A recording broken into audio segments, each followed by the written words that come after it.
ये पुस्तक ऐतरहेव जी ने लिखी है, जिनके 2 बच्चों की मृत्यु हो गई थी और उसके बाद उन्हें पता चला कि मनुष्य जो है खा रहा है वो गलत खा रहा है, उसे क्या खाना चाहिए क्या नहीं।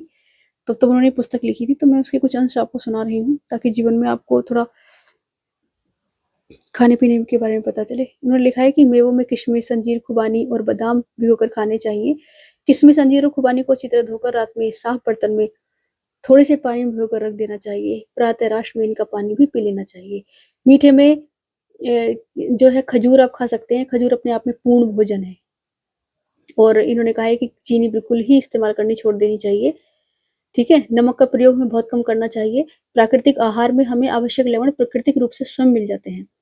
चाय, कॉफ़ी, लेमन, कोका कोला, तम्बाकू, तेल, मिठाइयाँ, चीनी, मैदा और मसालों आदि का प्रयोग हमें सदा के लिए छोड़ देना चाहिए।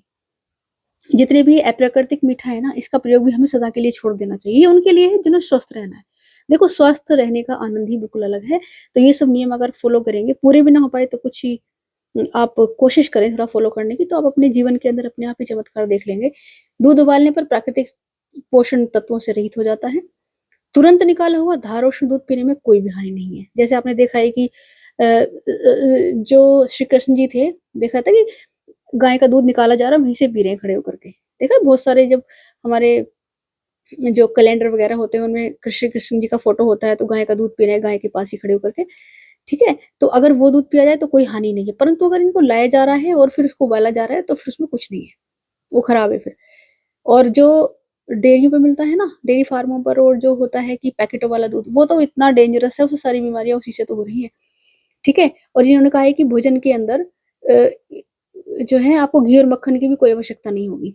प्राय पूछा जाता है कि प्राकृतिक आहार कब तक और कितना करना चाहिए, तो इसका कोई उत्तर दिया नहीं जा सकता, ठीक है? ये कह रहे हैं कि अगर आप प्राकृतिक भोजन लोगे तो जितने भी विषाणु हैं, रोगाणु हैं, पर्याप्त और वातावरण के अंदर जितनी भी बुराइयाँ हैं, जितनी भी परेशानियाँ, उनका कोई भी प्रभाव आपके शरीर पर पड़ने वाला नहीं है। यही प्राकृतिक अनुभव उन्होंने बोला है कि प्राकृतिक जो आहार है उसका ये मेरा अनुभव है।